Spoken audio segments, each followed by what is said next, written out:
doyen, bonjour monsieur le représentant de l'ambassade de France, bonjour monsieur le représentant de l'AUF, chers représentants de nos partenaires, chers collègues, chers étudiants.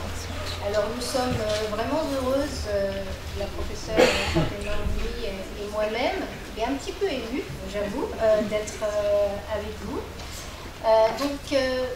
Notre programme a déjà été largement présenté, donc nous n'allons pas revenir sur un certain nombre de choses et nous remercions donc notre président de l'université Mohamed V, Valérie Verdier et monsieur le doyen et monsieur le représentant de l'ambassade et monsieur Daïler d'avoir vraiment s'être réapproprié ce projet et de l'avoir déjà présenté. Donc là, c'est le travail, effectivement, et on est heureuse d'en être là.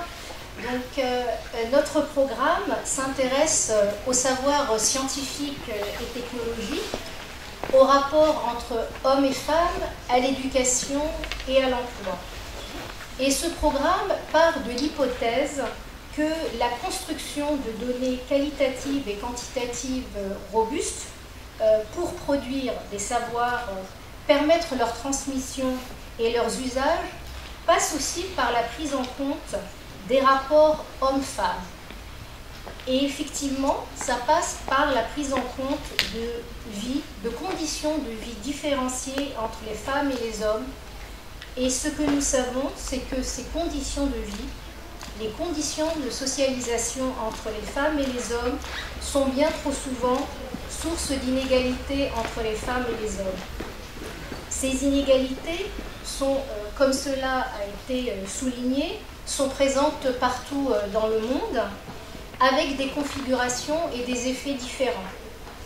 Et nous, ce qui nous a intéressé et ce qui nous intéresse, c'est de regarder ces inégalités depuis l'Afrique, depuis le Maroc, et c'est à partir en fait de contextes situés, mais connectés et aussi connectés à l'international, que nous avons décidé en fait de nous intéresser à cette problématique des inégalités entre les hommes et les femmes dans l'éducation, la formation et l'emploi dans les domaines des sciences et des technologies.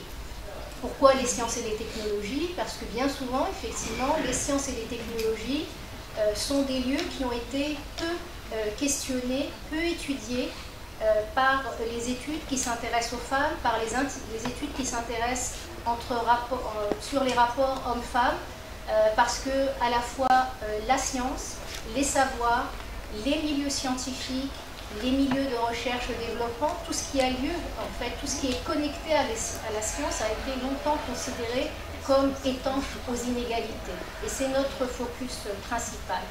Donc, nous n'allons pas revenir sur les constats qui ont déjà été faits depuis l'Afrique. En fait, ça nous intéresse parce que la place des femmes dans les sociétés africaines est aussi devenue une cause nationale, qu'elle est devenue un critère central dans les partenariats internationaux, au niveau des droits humains, au niveau du développement durable, et c'est devenu un objet de débat intellectuel et scientifique national et international sur notamment les questions des inégalités hommes-femmes.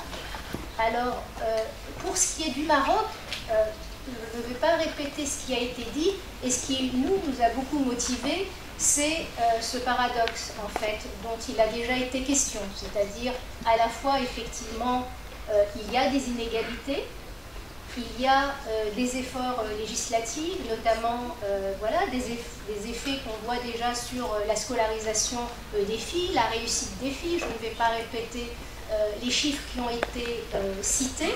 Et dans ces inégalités, on voit cependant des réussites. Et ça nous intéresse parce qu'effectivement, il y a une analyse des inégalités qui est importante. Et ça, nous souhaitons effectivement les comprendre. Et ça, c'est notre objectif numéro 1. Mais aussi de regarder comment dans ces configurations et ces structures inégalitaires en défaveur des femmes, il y a des niches d'opportunités. Et donc, c'est de voir comment est-ce que les femmes se saisissent en fait de ces niches d'opportunités. Et l'objectif numéro 2, que nous nous donnons, hein, donc documenter ces inégalités, documenter ces niches d'opportunités, et aussi identifier les leviers pour appuyer les acteurs publics et privés dans la mise en place de programmes et d'actions visant l'égalité effective entre les hommes et les femmes dans la formation, l'emploi scientifique et technologique. Merci Mina, Monsieur le Président, Madame la PDG, Monsieur le Doyen, Mesdames et Messieurs les représentants des partenaires nationaux et internationaux, chers collègues, chers étudiants. Effectivement, Mina, c'est avec beaucoup d'émotion qu'aujourd'hui on présente notre projet parce que ça fait plus d'une année que nous avons commencé la réflexion autour de ce projet et que nous avons commencé on va dire, à mener cette réflexion de manière constructive, de manière partenariale avec nos différents partenaires que nous allons par la suite présenter. Et c'est beaucoup d'émotion pour nous qu'on puisse arriver à ce jour au lancement officiel de ce programme. Alors comme ça a été dit à plusieurs reprises dans les mots d'ouverture, c'est un projet de recherche qui est, on va dire, novateur. Novateur dans la mesure où tout d'abord il s'agit d'une recherche-action qui va permettre de mettre en place une méthode, des outils de recherche et de production de savoir sexospécifique dans un contexte situé, bien sûr en partant du Maroc, mais notre ambition, c'est de pouvoir développer ce modèle de recherche et pouvoir le dupliquer par la suite dans d'autres pays africains. L'ambition finale étant de mettre en place un observatoire international qui porte sur les questions de genre dans les sciences et technologies depuis l'Afrique. Deuxième élément important concernant la méthode que nous avons choisie pour ce programme de recherche, c'est qu'il s'agit d'un modèle de co-construction, un modèle partenarial, participatif et durable. Aujourd'hui, ce matin, nous avons commencé le premier atelier de mise en place du consortium partenarial dans lequel il y a tout d'abord des chercheurs de différentes institutions de recherche, des chercheurs avec des profils multidisciplinaires, mais également des représentants de toutes les parties prenantes concernées par les questions de genre, que ce soit des départements ministériels, que ce soit des organisations gouvernementales, non gouvernementales, mais également donc, les partenaires de la coopération internationale. Il s'agit principalement, tout d'abord, de faire un état des lieux à travers une compilation statistique, une analyse statistique, mais également des enquêtes socio-anthropologiques pour pouvoir identifier les inégalités, mais aussi les opportunités. Parce que si on dit qu'il y a des femmes qui rencontrent, on va dire, des difficultés ou des freins pour pouvoir accéder à l'éducation, à la formation, à l'emploi, il y a des femmes qui ont réussi. Et donc on voudrait aussi voir quelles sont les opportunités qui se sont offertes à ces femmes pour qu'on puisse avoir des success stories qu'on peut valoriser et qu'on peut mettre en avant pour pouvoir, on va dire, dépasser les verrous qui sont rencontrés par d'autres femmes. Deuxièmement, notre ambition également, ça a été dit dans les différents discours, d'appuyer les politiques publiques et notamment le plan gouvernemental en matière d'égalité de sexe, donc le plan ECRA, qui est dans sa troisième version. Et bien sûr, renforcer les liens entre la société et les sciences, dans la mesure où, dans on va dire ce cadre partenarial et ce consortium, on a également impliqué la société civile, parce qu'on ne voudrait pas qu'on soit uniquement entre chercheurs ou entre chercheurs et décideurs, mais on voudrait aussi que la société civile puisse être impliquée. Pour quels résultats? Alors principalement, on attend de ce projet, nous avons l'ambition de pouvoir réaliser 3 principaux résultats. Premièrement, effectuer des diagnostics genrés, multisitués depuis l'Afrique et principalement pour la première année pilote 2025 depuis le Maroc. Deuxièmement, formuler des recommandations pour une gouvernance genrée, que ce soit dans le secteur de l'éducation, de la formation, mais aussi dans le secteur de l'emploi. Et là, le troisième résultat, et qui est une ambition pour nous, qui nous anime, et qui nous a, on va dire, motivés dès le départ pour embarquer dans cette belle aventure scientifique mais humaine, c'est la mise en place de cet observatoire international. Oui, alors pour voilà, que vous ayez vraiment une idée du projet, ici du programme, là il y a le chronogramme. Donc vous voyez, on va travailler avec les différents volets, hein, donc la construction du consortium. Il y a un volet recherche. Ce volet recherche, il est à la fois quantitative et qualitative. Et puis des formations inclusives qui vont se mettre en place, l'observatoire et un volet sciences et société qui est important. C'est pour vous donner un peu que l'on a bien construit notre programme avec un chronogramme, des jalons, un certain nombre d'événements qui vont être marquants, qui sont des événements internes mais aussi des événements internationaux qui vont être ouverts au public. Voilà. Et je vais donc plus précisément parler du plan d'action 2025 pour lequel on est soutenu donc, par le fonds Équipe France et par le programme collaboratif donc, de l'AUF.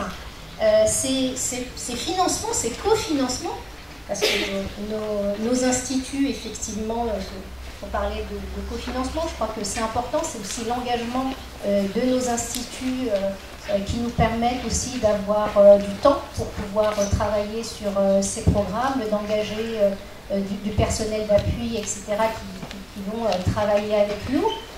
Donc le volet 1, d'abord ce qu'on a commencé à faire, c'est constituer l'équipe de recherche.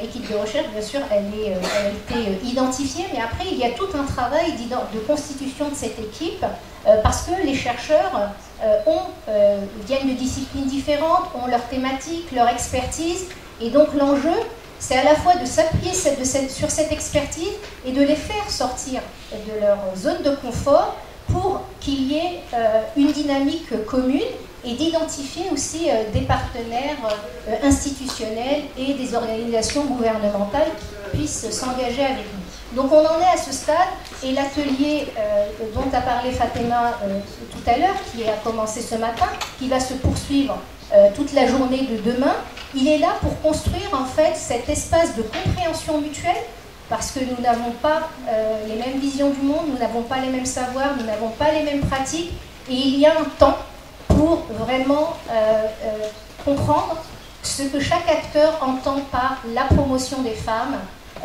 que porte son institution ou qu'elle porte en tant que chercheuse pour pouvoir travailler ensemble.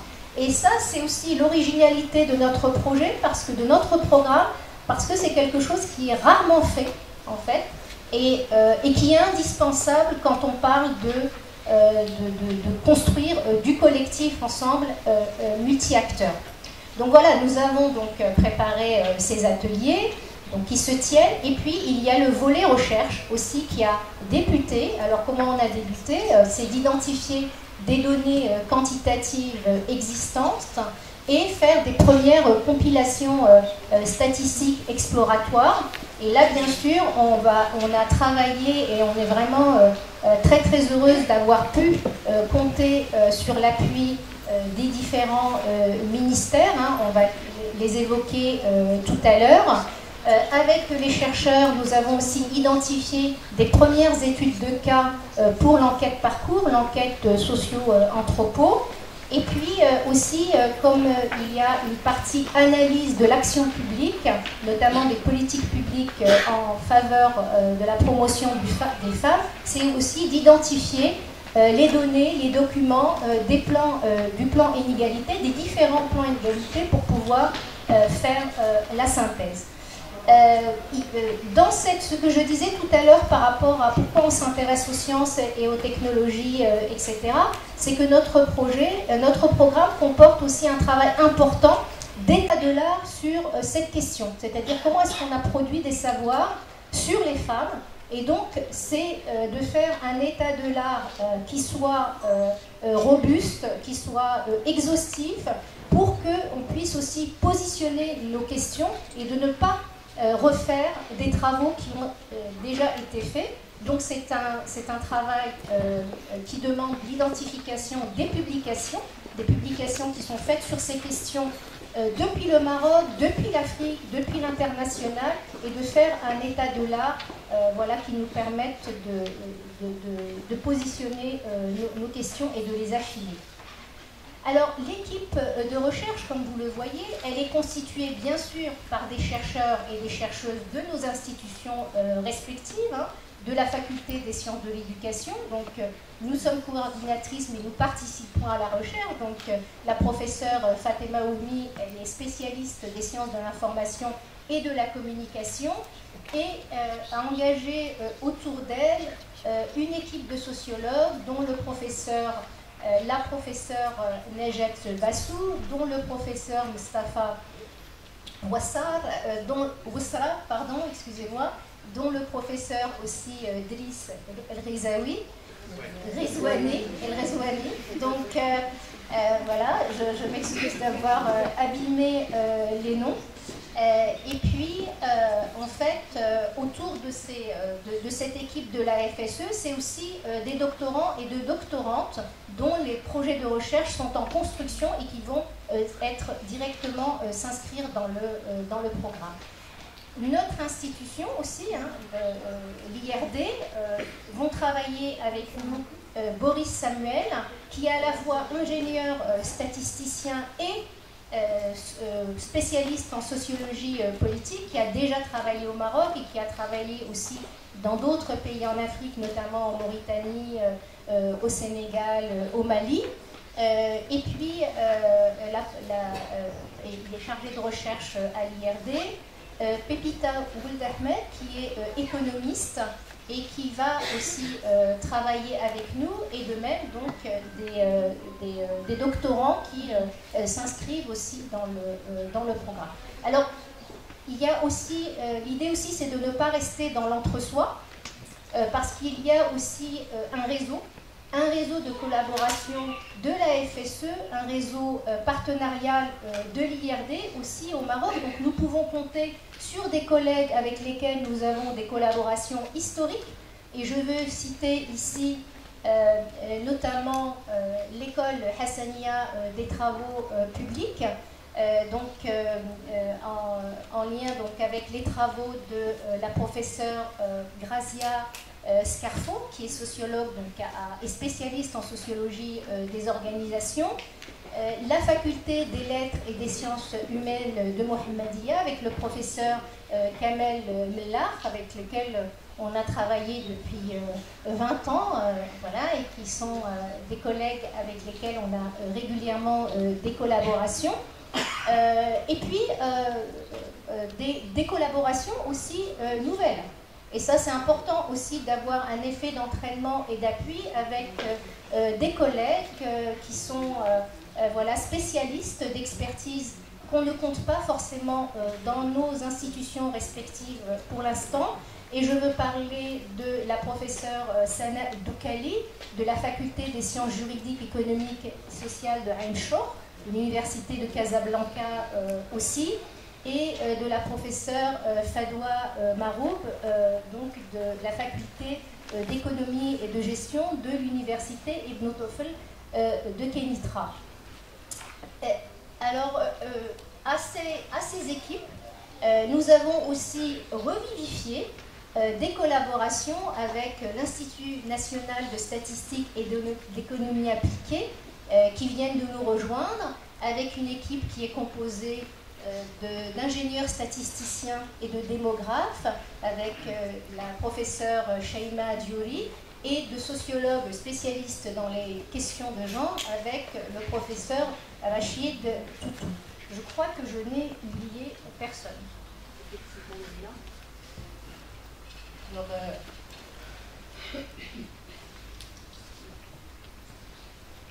Alors, si vous me permettez, on a tenu, Mina et moi, à vraiment présenter toute l'équipe, parce qu'on se dit que c'est l'occasion jamais pour citer et remercier l'ensemble de nos partenaires. Alors, Mina a parlé de l'équipe de recherche.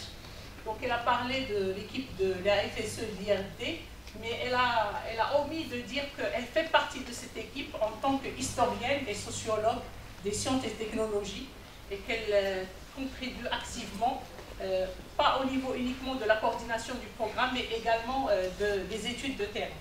Alors pour ma part, je vais citer l'ensemble de nos partenaires nationaux, et je commencerai par le ministère de l'Éducation nationale, du préscolaire et des sports.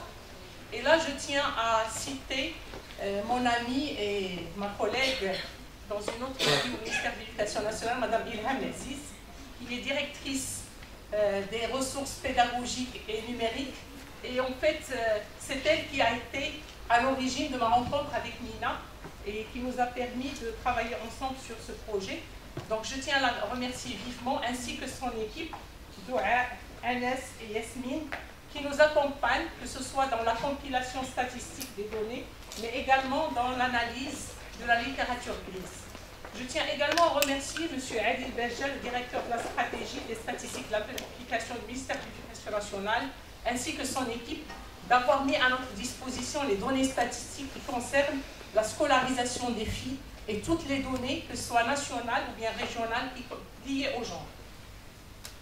Le ministère de l'Inclusion économique, de la petite entreprise, de l'emploi et des compétences, qui a également, on va dire, qui s'est engagé avec nous dans ce projet pour le volet emploi, Madame la secrétaire générale du département de l'emploi et Madame Khadija Koué, chef de la division de la promotion de l'emploi, et ainsi que son équipe.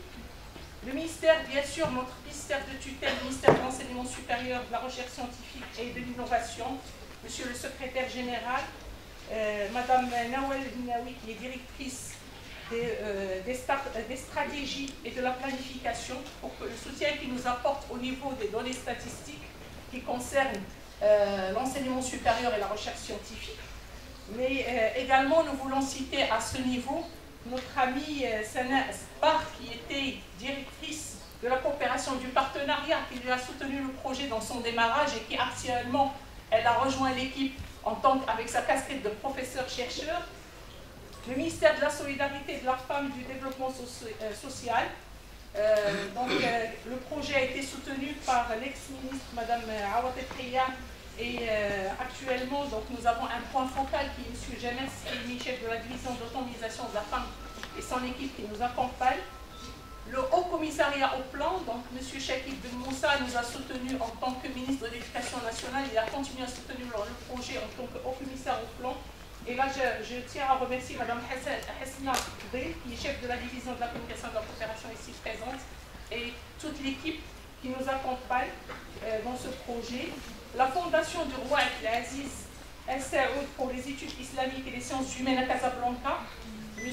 Mohamed Farran, directeur adjoint, et Mme Samina Rifaï, qui est présente avec nous, responsable de la division acquisition-échange, qui a mis à la disposition de l'équipe de recherche qui s'occupe de l'étude bibliométrique la base de données de la Fondation El Saoud pour la partie état de l'art.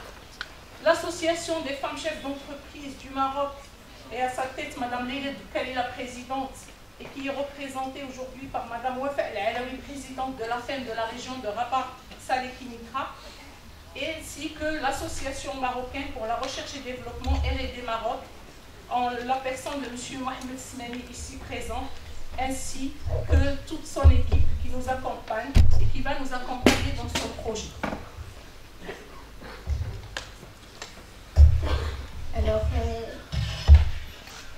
en plus de ces institutions, etc., avant de passer donc aux partenaires de la coopération internationale, je voudrais revenir sur l'équipe de recherche. Pourquoi? Parce que, évidemment, les chercheurs qui sont engagés, ils sont aussi engagés avec le soutien de leurs institutions.